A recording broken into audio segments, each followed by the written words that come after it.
ગુજરાતમાં અત્યારના કમોસમી વરસાદ થઈ રહ્યો છે। સૌરાષ્ટ્ર હોય, દક્ષિણ ગુજરાત હોય, અમદાવાદ હોય કે જ્યાં પણ વરસાદ થયો છે તેનું શું કારણ છે અને ક્યાં સુધી આવી પરિસ્થિતિ રહેવાની છે એ જાણીશું।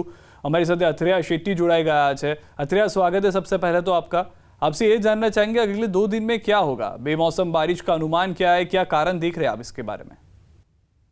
जी नमस्कार सिद्धार्थ जी, मुझे न्यूज़ 18 पे बुलाने के लिए बहुत धन्यवाद। जैसे हम देख रहे हैं कि कल रात से कुछ जगहों पे गुजरात में बेमौसमी बारिश फिर से देखने मिली है और आज भी दोपहर को अहमदाबाद के आसपास के इलाकों में हल्की बारिश देखने मिली थी।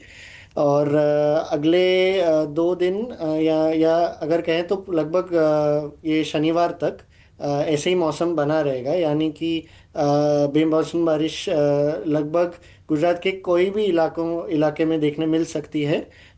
लेकिन इसके मैं अगर और बात करूं तो लगभग 25 तारीख तक जो सौराष्ट्र के इलाके हैं और उत्तर मध्य गुजरात के जो इलाके हैं और खासकर अहमदाबाद के आसपास, वडोदरा, इन इलाकों में सबसे ज़्यादा संभावना है बेमौसम बारिश की।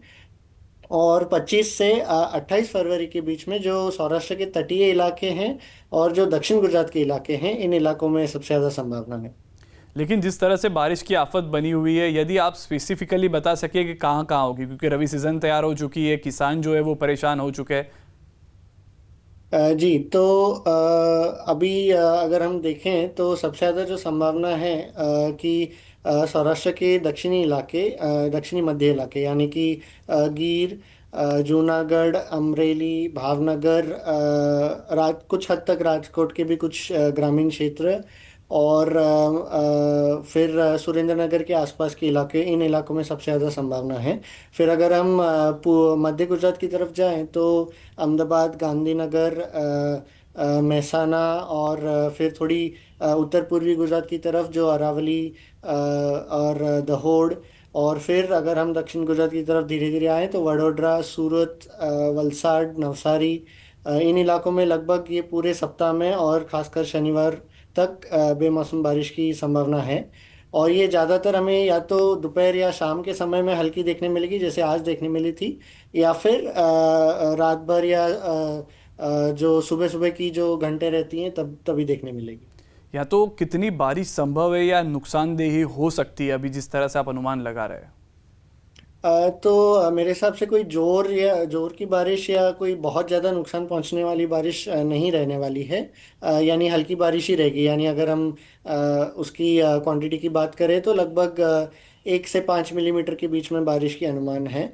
लेकिन क्योंकि अभी रबी की फसल तैयार हो रही है और आम और काजू के झाड़ों में भी अभी फूल और फल के समय है और फल लगने का समय है, तो इसलिए हल्की सी भी बारिश इन्हें नुकसान तो ज़रूर पहुंचा सकती है, तो इसलिए थोड़ी सतर्क रहने की ज़रूरत है। अतः जिस तरह से आप बताया कि बारिश और उसके साथ हवा का जोर भी कितना रहेगा, क्योंकि फसल है, आम के पेड़ है, को जिनको परेशानी हो सकती है या नुकसान हो सकता है। जी तो मेरे हिसाब से जो हम खासकर अप्रैल मई महीने में जैसे जिस तरह के जोर के मेघ गरजने की बारिश देखते हैं और जो एकदम नुकसान पहुंचाने वाले पवन देखते हैं उतनी नहीं रहेगी। लेकिन हाँ, अगर 5 मिनट के लिए अगर बारिश की कोई बौछारें आ गई तो उसमें लगभग 15 किलोमीटर प्रति घंटे की रफ्तार से ऐसी हल्की पवन की झटका थोड़ी बीच बीच में महसूस हो सकती है। और फरवरी के अंत में यानी कि 28 तारीख के बाद की बात करें तो क्या हाल चाल रहेगा, बादल रहेंगे या हटेंगे, क्या बता सकते हैं? जी तो अभी अगर हम देखें तो 28 तारीख तक काफ़ी जगहों पे बीच बीच में बादल आते जाते रहेंगे, बारिश भी एक आध जगह पे हो सकती है। और फिर उसके बाद में एक बार मार्च की शुरुआत हो जाए, यानी 1-2 तारीख, मार्च की 1 या 2 तारीख से हवामान में फिर से सूखापन आ जाएगा और आसमान साफ हो जाएंगे और गर्मी भी धीरे धीरे बढ़ने लगेगी। और फिर जो मार्च की शुरुआती सप्ताह है या शुरुआती जो 10 दिन है, यानी कि लगभग 3 मार्च से लेके 10-11 मार्च के बीच में गर्मी की बढ़ने की अनुमान है।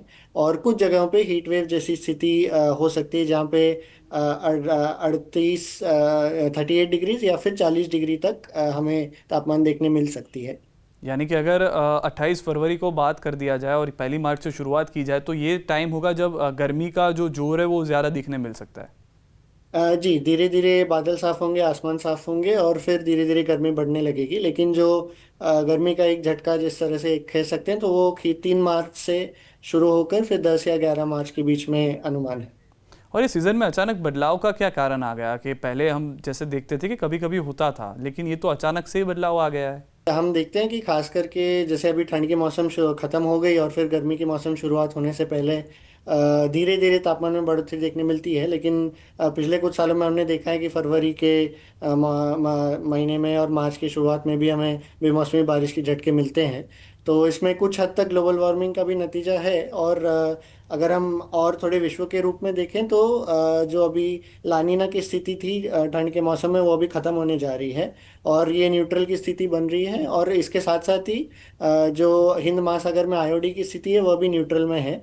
तो इसलिए अभी ये जो विश्व के समुद्रों में जो तापमान में भी बदलाव हो रही है, उनका भी कुछ कुछ हद तक उनका भी एक नतीजा है कि अभी हमें अचानक से मौसम करवट ले रहा है और फिर कहीं पे गर्मी आ रही है और कुछ जगह पे बारिश।